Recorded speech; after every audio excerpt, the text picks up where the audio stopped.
Okay, everyone. The debt ceiling issue behind us, the challenge that lies ahead is to have some semblance of a regular appropriations process.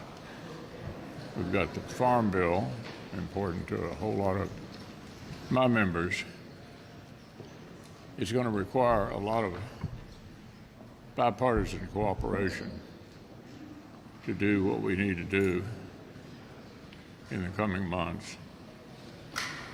The Senate hasn't operated that way for quite a while, so it'll be interesting to see how we do it. Senator Collins is focused like a laser on getting the appropriations process as normal as possible. And all of that leads to my major concern. Look, I supported the Biden-McCarthy deal, but I was not happy with the defense number. The defense number is totally inadequate to meet the challenges that we have in Asia, not to mention Ukraine. I'm not sure at this point how to fix it, but it's a problem, a serious problem that hopefully we'll find some way in the course of the year to address. I've spoken at length in the past about the Biden administration's basic lack of competence when it comes to just running things in a competent way. And obviously the perhaps biggest example of that is the disastrous withdrawal from Afghanistan. But you can look at the inflation crisis, you can look at the failure to secure the southern border. And I think most people, when they vote for people, particularly a president, they want somebody who's just going to exercise a basic level of competence when it comes to running the government. And this week we're dealing with 3 more unqualified nominees that are up before the Senate, including one, a district court judge nominee, who has basically called the Electoral College and the United States Senate undemocratic institutions. So it's just the hits just keep coming with this administration. They keep putting people up here. And now we're told that they're going to take another run at trying to put Julie Su in as Secretary of Labor. And let me just remind people of her record as the Labor Commissioner in the state of California, where they paid out $31 billion in fraudulent UI claims, and their error rate during the first 6 months of the pandemic was 36.6%. 36.6% of all those claims that were paid out were fraudulent. Bill Cassidy, who is the chairman of the Help Committee here in the Senate, or I should say the ranking member of the Help Committee here in the Senate, has done a lot of good research on her record and discovered, too, that she tried to obstruct an ICE investigation by authorizing the hiding of illegal immigrants in taxpayer-funded office space. This is a nominee who shouldn't have been nominated in the first place, but should not be confirmed by the United States Senate, and is another example of the basic lack of competence we see from this administration when it comes to the people that they try and put in important positions. Well, many Americans view the Biden administration as working against them rather than working for them. And with the Biden administration teaming up with the climate extremists, it's making it even worse on American energy.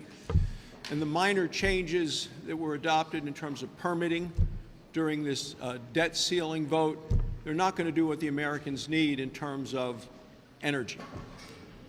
People know what they want. They want energy that is available, affordable, and reliable. And yet Joe Biden has now commanded the EPA to prioritize climate change over energy that is available, reliable, or affordable. The EPA is now the evil empire as it attacks American energy prosperity, American energy production. The EPA is aggressively attempting to shut down coal-fired power plants, natural gas-fired power plants, while there is no other source of energy to replace it. Trying to shut down something that has worked for a long, long time when there is nothing available to replace it is foolish. It's harmful. Even the bipartisan members of the Federal Energy Regulatory Commission have all testified in the Senate that this is undermining the grid of power in the United States, and it is their job to look after the grid. All across the country, we're seeing areas, and this is a chart of summer grid reliability risk, elevated risk, large swaths of the country, elevated risk to our grid as a result of the administration, and what the President is doing is making it worse. The EPA, with their incredibly painful regulations, is undermining our ability, sabotaging American energy. And the American public are going to be paying the price and suffering the pain.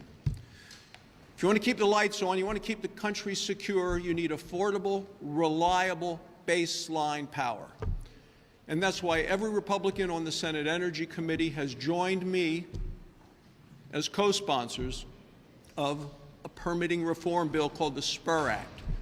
And it unleashes all American energy, which is exactly what we need for affordable, available, and reliable energy for our nation.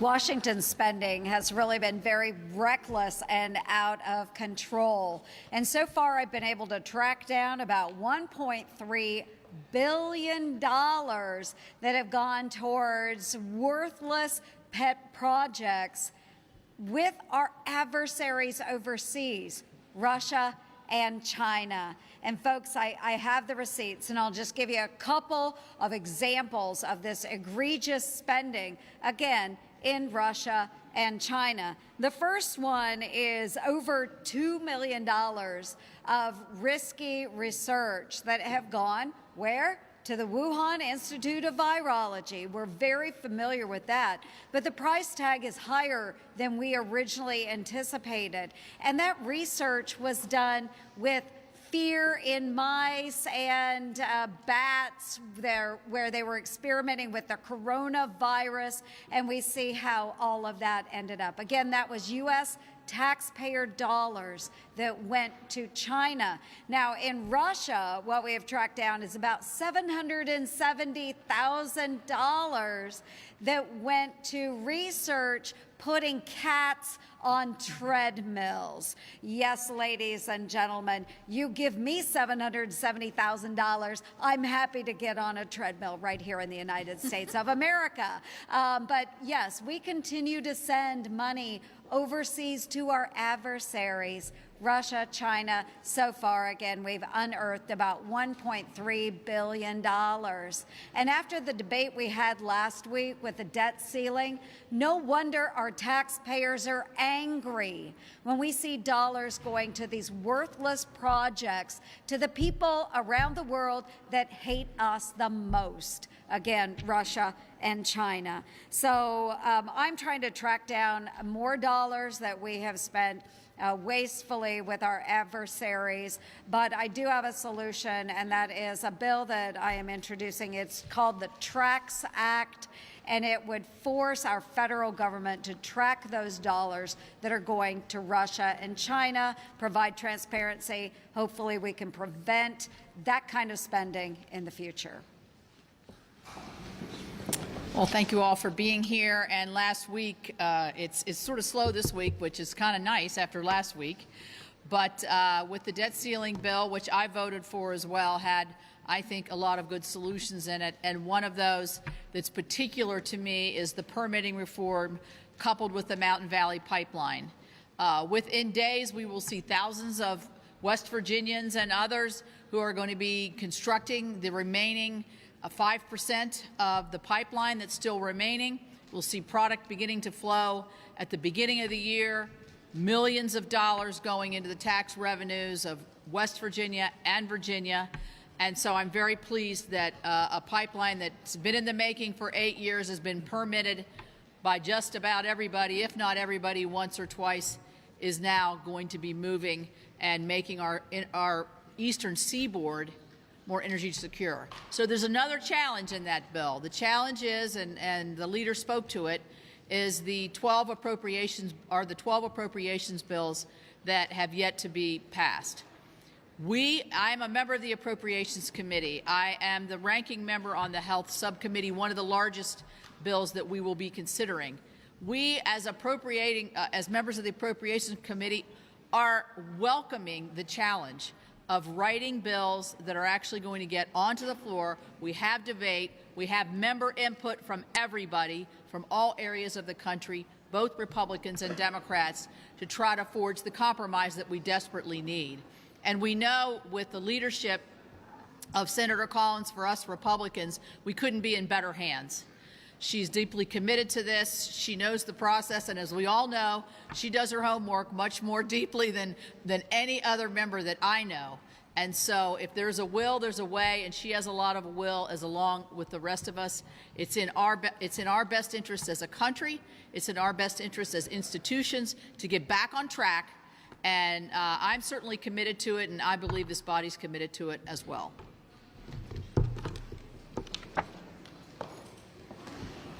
If you woke up in Washington, D.C. this morning, you might have awakened to the sound of birds coughing. You're all getting a first-hand account and experience of the smoky summers that we have out west in places like Montana. And it gets old real fast. Now, in this case, it's wildfires in Canada that are causing the smoke to hover over New York and coming down here in the Washington, D.C. area. So folks on the East Coast are as sick and tired of breathing the smoke as Montanans are during the summer months. Unfortunately, this is what happens when you have more lawyers in your forest crawling around versus loggers, and when your forests aren't managed properly. Washington bureaucrats and the court system in our country continue to give us policies that can result in air quality like this. But there's good news. We have a fix for this. There is a remedy. We need to fully and permanently reverse the disastrous Ninth Circuit Cottonwood decision. This is a decision from 8 years ago that we are still trying to make right. Now, here's the good news. The past 3 administrations, sportsman groups, conservation groups have supported this fix. The support is broad, it's bipartisan. In fact, it passed most recently through the ENR committee by a voice vote. This would return some common sense forest management that will help with improving watersheds, improving wildlife, reducing risk of wildfires, and it's a great thing for workers, getting the timber industry back into the forests and supplying badly needed building materials. The bottom line is this: we either better manage our forests or our forests manage us.